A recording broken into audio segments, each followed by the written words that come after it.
Shri Sachchidananda Sadhguru Sainath Maharaj key జై. ఆధ్యాత్మిక జాగృతి అధ్యాయం 33.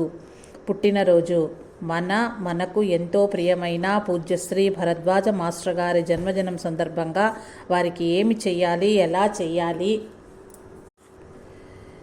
అనే విషయాల్ని చక్కగా విపులీకరించిన ఈ వ్యాసము పూజ్యశ్రీ అలవేలు మంగమ్మ తల్లిచే విరచితమైన అక్టోబర్ 2014 సాయిబాబా పత్రికలో ముద్రితమైనది.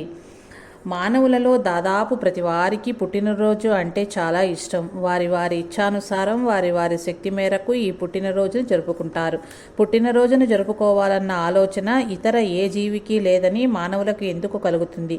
అందుకు సమాధానం మనకు తెలుసు. జంతువులకు లేనిది మన ఇచ్ఛానుసారము దేనినైనా చెయ్యగల సామర్థ్యం ఉన్న మనస్సు, బుద్ధి కేవలం మానవులకు ఉంది. అందుకే కాబోలు మన పుట్టినరోజును ఎంతో విశిష్టంగా భావిస్తూ దానిని సాధ్యమైనంత విశిష్టంగా జరుపుకుంటూ మనల్ని మనం ఒక విశిష్టమైన వారవుగా అనుకుంటున్నాము. నిజమే, మానవ జన్మ అతి విశిష్టమైనదే, అందులో సందేహం లేదు. కానీ మనం నిజంగా విశిష్టమైన వారమా అన్నది ఎవరికి వారు నిష్కర్షంగా నిర్దిష్టంగా పరిశీలించుకోవలసిన విషయము. మానవ జన్మ నిజంగా విశిష్టమైనదే, ఇంకా ఎంతో విశిష్టమైనదిగా దానిని మలుచుకోవచ్చు. అసలు మానవ జన్మ విశిష్టత ఏమిటి? ఎందుకు? దీనికి కారణం ఈ సృష్టికి మూలమైన శక్తి ఏదైతే ఉన్నదో దానిని సాధించగల విశిష్టత కలిగి ఉండటమే. మానవ జన్మ లభించినందులకు అట్టి దానిని పొంద ప్రయత్నించటమే లక్ష్యము. అలా కాక అందుకు విపర్యములైన అందుకు దోహదము కాని వేటిని సాధించినా వ్యర్థమే, అనర్థమే. కారణం అవి తాత్కాలిక సుఖాలను ఇచ్చినప్పటికీ శాశ్వత శాంతిని కలుగజేయవు, అంతేకాక అశాంతిని కలుగజేస్తాయి.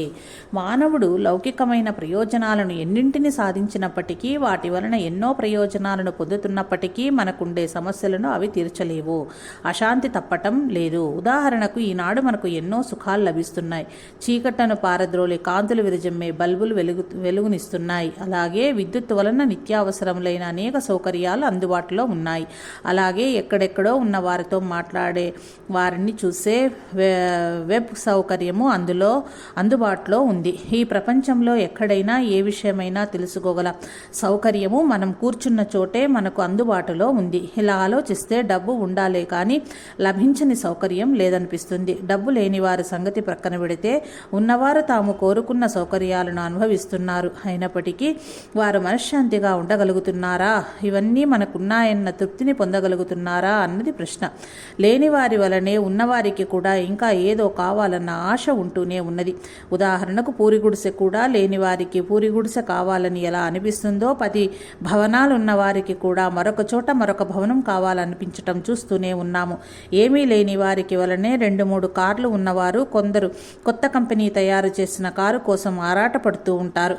మరి వారికి వీరికి తేడా ఏమున్నది? తృప్తి పొందలేకపోవటంలో ఇద్దరూ ఒకటే. ఇవన్నీ కాక అతి ముఖ్యమైన విషయం మరొకటి ఉన్నది. అది సమస్యలతో సతమతమవుతూ మనశ్శాంతి లేకుండా ఉండటం.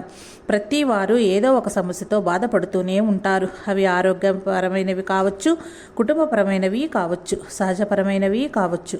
పైగా ఈ సమస్యలు అంతు లేకుండా ఒకదాని తర్వాత ఒకటి ఉంటూనే ఉన్నాయి. అయితే ఇక్కడ తమాషా ఏమిటంటే ఇతర జీవుల వేటికి ఇటువంటి సమస్యలు ఉండవు. వాటికి కావలసిన ఆహారం దొరకకపోవటము, చలికి వేడికి ఆచ్ఛాదన లేకపోవటము, వ్యాధి బాధలు తప్ప మరే మానసిక సమస్యలు ఉండవు. మరి మనకున్న విశిష్టత ఇదేనా? ఇలా బాధపడే జీవితం వచ్చినందులకు గొప్పగా భావిస్తూ పుట్టినరోజు ఎందుకు జరుపుకుంటున్నాము? అసలు గొప్పతనం అంటే ఏమిటి? మన కోసం బ్రతకటమేనా? మనం కోరుకున్న అవసరాల కోసము డబ్బు సంపాదించటము, అవసరాన్ని తీర్చుకోవటం, సాధ్యమైనంతగా వనరులు సమకూర్చుకోవటం ఇదేనా విశిష్టత అంటే? అవును. లోకంలో సామాన్యంగా ఇటువంటి వాటిని గొప్ప అనుకుని వాటిని సాధించటంలోనే జీవితం గడిపే వాటిని ప్రయోజకుడు అంటారు. ఆలోచిస్తే ఎవరి కోసం వారు బ్రతకటంలో ప్రయోజనం ఏమున్నది? అవి కూడా సమర్చుకొని వారికంటే సమకూర్చుకుంటున్న వారు ప్రయోజకుడైనప్పటికీ అటువంటి వారి వలన సమాజానికి ఇతర వ్యక్తులకు లభించే ప్రయోజనం ఏమున్నది? అట్టి జన్మకు సార్థకత ఏమున్నది? అలా కాక మానవ జన్మ లభించినందుకు పొందటం లక్ష్యమే అయినప్పటికీ ఇతరులకు ఉపయోగపడటం మొదటిది, జీవితాన్ని అలా గడపటం రెండవది. అట్లా జీవించిన వారు ఎందరో ఉన్నారు. అట్టి వారి జన్మ గొప్పదని భావిస్తూ మనం వారి జన్మదినాన్ని విశిష్టంగా జరుపుకుంటాము. అట్టివారు మరణించిన తర్వాత కూడా వారి జన్మదినాన్ని జరుపుకుంటూనే ఉంటాము. ఉదాహరణకు సమాజ శ్రేయస్సుకు పాటుపడిన గాంధీ మహాత్ముడు, అంబేద్కర్, ఇలా ఎంతోమంది పుట్టినరోజులు మనం జరుపుకుంటున్నాము. ఇలా కొందరు లౌకిక శ్రేయస్సు కోసం తమ జీవితాన్ని అంకితం చేసిన వారైతే, లౌకిక శ్రేయస్సుతో పాటు పారలౌకిక శ్రేయస్సును చేకూర్చేవారు మరికొందరు. అయితే వారికి చాలా వ్యత్యాసం ఉన్నది. ఉదాహరణకు గాంధీ మహాత్ముడు జీవితమంతా పాటుపడి స్వాతంత్ర్యాన్ని మనకు లభింపచేసినప్పటికీ మనకు రాజకీయ, సామాజిక, వ్యక్తిగత జీవితాలకు గల సమస్యల నుండి విముక్తి కలగలేదు. పరదేశీయుల పాలన నుండి విముక్తి పొందగలిగినప్పటికీ మనం కొత్త సమస్యలతో సతమతమవుతున్నాము. అయితే దీనికి పరిష్కారం చెప్పగలిగిన వారు మనలాగా మానవ జన్మకు వచ్చి ఈ సమస్యలకు మూలమైన కారణాలను మనకు తెలియజేసి సమస్యల నుండి శాశ్వతంగా విముక్తి లభింపచేయగలరు. అందుకని అట్టి వారి జన్మ అతి విశిష్టమైనది. అందుకని వారి పుట్టినరోజు కూడా అత్యంత విశిష్టమైనది. అందుకు కారణం వారు వారి కోసం జీవించరు, ఇతరుల శ్రేయస్సు కోసం జీవిస్తారు. వారు ఈ సమస్యలకు మూలమైన కారణాలను విశ్లేషించి శోధించి సాధిస్తారు కనుక వాటికి గల పరిష్కారాలను మానవులకు బోధిస్తారు. అందుకనే వారు నిత్యశాంతిని అనుభవిస్తూ ఇతరులకు కూడా ప్రసాదించగలరు, మానవులకు బోధిస్తారు. అందుకనే వారు నిత్యశాంతిని అనుభవిస్తూ ఇతరులకు కూడా ప్రసాదించగలరు. అట్టి వారిని ఆశ్రయించి లౌకిక, పారలౌకిక ప్రయోజనాలను పొందేవారు ఎందరో ఉన్నారు. అట్టివారు తమ కొరకు కాక ఇతర జీవుల శ్రేయస్సు కొరకే జీవిస్తారు కనుక నిరంతరము అందుకే పాటుపడతారు. అజ్ఞానులైన జీవులు పడే లౌకిక సమస్యలను వారు తొలగిస్తూ పరమార్థం వైపుకు నడిపిస్తారు. ఈ సృష్టిలో మొదటి నుంచి ఈ ప్రక్రియ జరుగుతూనే ఉన్నది. సమాజంలో అధర్మం పెచ్చు పెరిగి సమస్యలతో బాధపడుతున్న జీవులను ఉద్ధరించటానికి అవతార పురుషులు దిగి వస్తారు. అధర్మాన్ని సాధ్యమైనంత వరకు నిర్మూలింపచేసి వారు నిష్క్రమిస్తారు. అలా కాక ప్రతి జీవి, ముఖ్యంగా మానవుడు, నిరంతరం అనేక సమస్యలతో బాధపడుతూనే ఉంటాడు. అందుకని అట్టి వారిని ఉద్ధరించటానికి ఎందరో మహాత్ములు అవతరిస్తూనే ఉంటారు. వారిలో కొందరు అవధూతల రూపంలో ఉంటే మరికొందరు సాధు సత్పురుషుల రూపంలో ఉంటారు. అందుకని వారి పుట్టినరోజులు అతి విశిష్టమైనవి కనుక వారి జన్మదినోత్సవాలను అత్యంత వైభవంగా ప్రజలు జరుపుకుంటూ ఉంటారు. నేటి సమాజంలోని సమస్యలకు పరిష్కారంగా అవధూత అయినప్పటికీ సాధువేషంలో అవతరించిన వారు శ్రీ షిరిడి సాయినాథులు.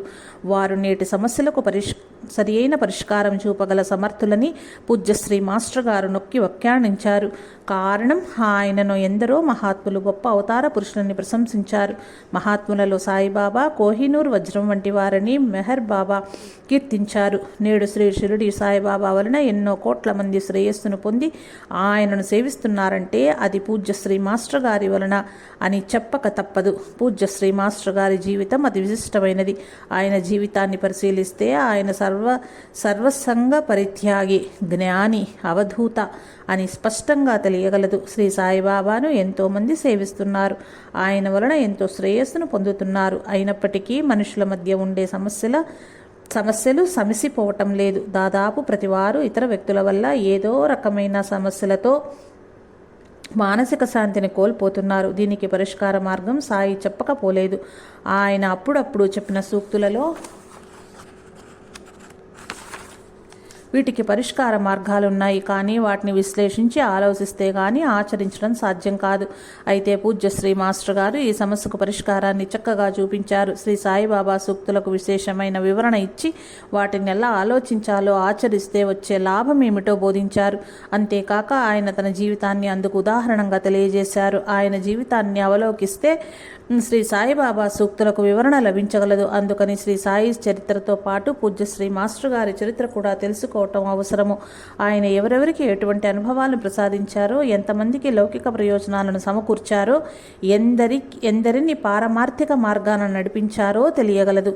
మాస్టర్ గారు శ్రీ సాయిబాబా చేత నేను నీ గురువుని, నీవు నా శిష్యుడివి అని చెప్పించుకుని గురు స్వరూపంగా మారిపోయారనడంలో సందేహం లేదు.